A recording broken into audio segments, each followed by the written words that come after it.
I recommend practicing Qi, Gong, or yoga, or any energy practice outside. Being outside, you're connecting with the elements, and that's a big part of what Qi Gong teaches, is observation, understanding of, and connection to the elements. We are that. Breath in the lungs is air. The earth is the bones of the body.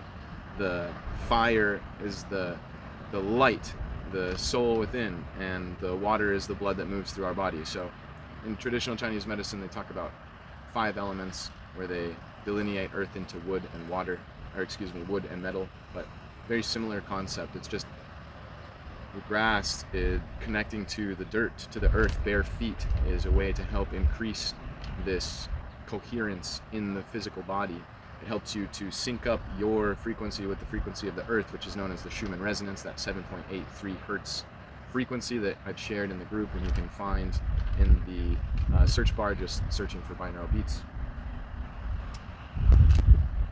The sunlight is so incredible for our health, and it's often really underappreciated and underutilized. It's the battery, guys. It really is one of the most important things, in my opinion, to reconnect to and implement in your life on a daily basis, and ultimately is the number one reason why I moved to Maui in the first place, is to get to the sun, which was an affirmation that I would use. Get to the sun is something that I would speak about, because I felt in my inner being how important that was for me, and I was really noticing I was being influenced by the weather change in the Pacific Northwest, in the Washington area.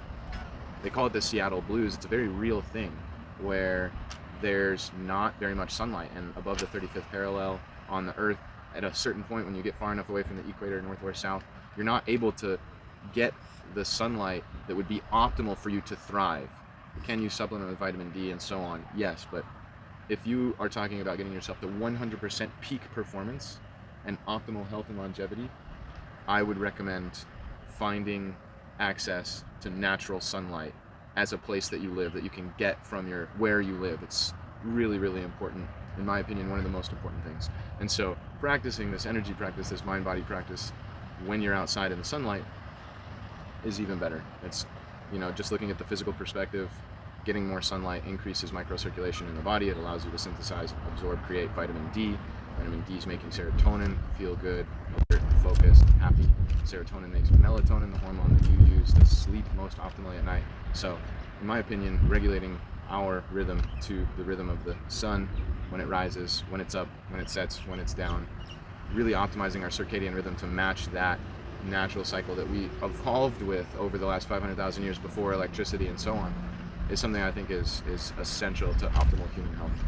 And so practicing Qigong, you're outside 15-20 minutes for your practice, you're getting your sunlight, bare feet on the earth, you're earthing, you're grounding your frequency, you're grounding your nervous system, you're improving your health just by standing out on the grass outside. So that's number one. That's Qigong step number one. Just stand on the grass outside with the sun on your body and just stand there. And then as we go, we'll add more layers of detail to that process of standing with a specific posture, standing with us, using a specific breath, using the mind in a specific way to internally direct our attention or our focus. So those are all layers that I will show you how to add into your practice. But ultimately, get outside as naked as you can, bare feet on the earth, full exposure of sun to the skin and to the eyes, and acclimate yourself. 5 to 10 minutes is my recommendation minimum, but start with 5. If you haven't been outside for a while or you're fair-skinned, it's an adaptation process. You have to acclimate to the sun over time. So starting with 5, building up to 10, as 10 is your benchmark for the day, getting 10 minutes of sun exposure on 80% of the surface area of your skin or more is my recommendation, and what I personally implement as a practice and a habit that I track, because I really do believe it's that essential for your health. And then from there, you can continue to add more time and spend as much time as you can in the sun before you get pink, before you burn. That's the whole idea of you getting pink and feeling warm, is your body saying, ding, ding, ding, that's enough, get out of the sunlight. And so respecting that and building up a tolerance to that is so essential and important. And now, for example, myself, I can be outside for about an hour and a half, even up to 2 hours in peak UV in Maui, Hawaii, which is really, really strong sun because we're close to the equator. So you have to really be mindful of and respect the sun and its intensity, its power, just like you would the ocean. It can be really intense. You got to be mindful. It's beautiful, but it's also very dangerous if you're not being mindful. with that note, peak UV, and especially when you don't live somewhere that has a lot of sunlight or that is not close to the equator, especially again above the 35th parallel, it's essential to get peak UV light, because that's when you're going to get the strongest amount of light, full spectrum light from the sun. That's what you want. You want to get that in a dose that is sufficient to stimulate all of the benefits and not too much that will cause burning. And the peak UV is when the sun is at its peak in the sky, essentially. And then on either side of that peak point, there's about an hour to 2 hours, depending on where you live, where the intensity is still at that kind of sweet spot Goldilocks zone of its most intense.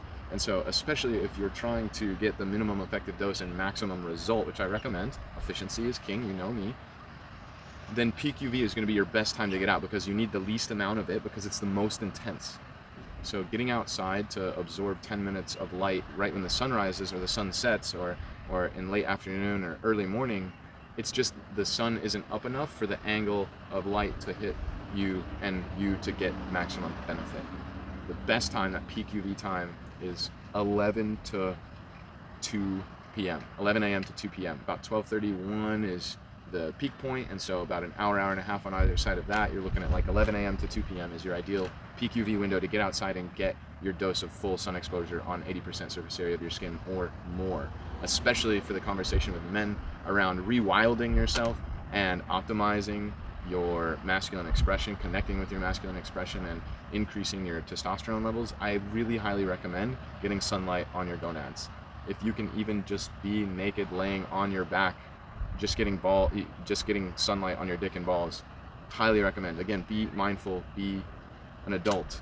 Don't do it too long, don't burn yourself. It's more sensitive, it gets less light, so it doesn't need as much, especially in the beginning. Acclimate yourself over time and add more dosing as you go.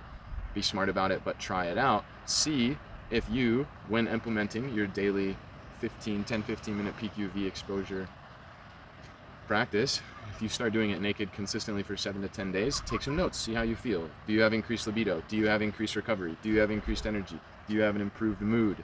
Do you have any noteworthy changes that have occurred over that 7 to 10 days? I have a really interesting story, and this is purely anecdotal, but it's really, really interesting, because I started suntanning nude on my back patio about 2 or 3 years ago.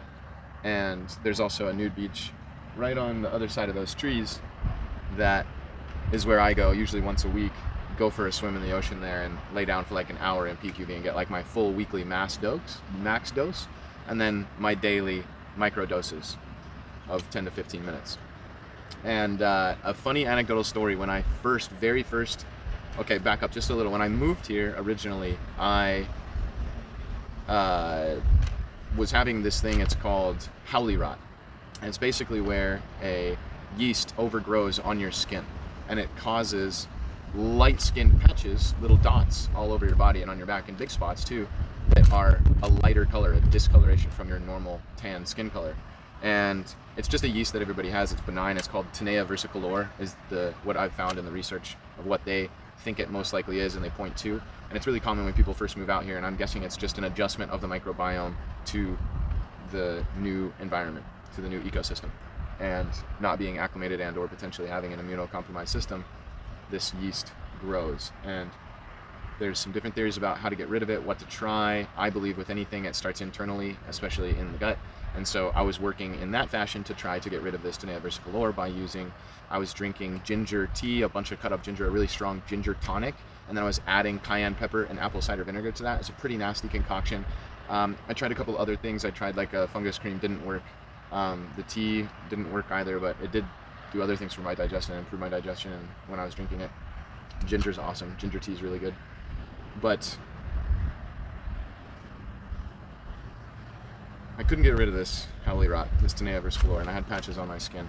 And it doesn't hurt, doesn't itch, has no symptoms at all. It just is unsightly in the sense that it's incongruent with your natural skin color, so you have these like lighter spots. No big deal, it doesn't really matter. But if I had the choice, I would rather not have it, and also knowing that it's an expression of an overgrowth and disbalance of this type of yeast. I want to have balance in my ecosystem, so I was intending to try to get rid of it, even though not a big deal, and a lot of people out here have it and nobody cares. But what's interesting is when I started suntanning nude, within like 2 to 3 days, especially of sunning my dick and balls and asshole, it went away in like 2 days, and I did nothing else different in those days. And it could have been a combination of factors, or just randomly, or timing. I don't know. There's obviously a reason. Nothing is coincidence or random. There's some pattern involved that I'm just not aware of. And so it was a really interesting experience.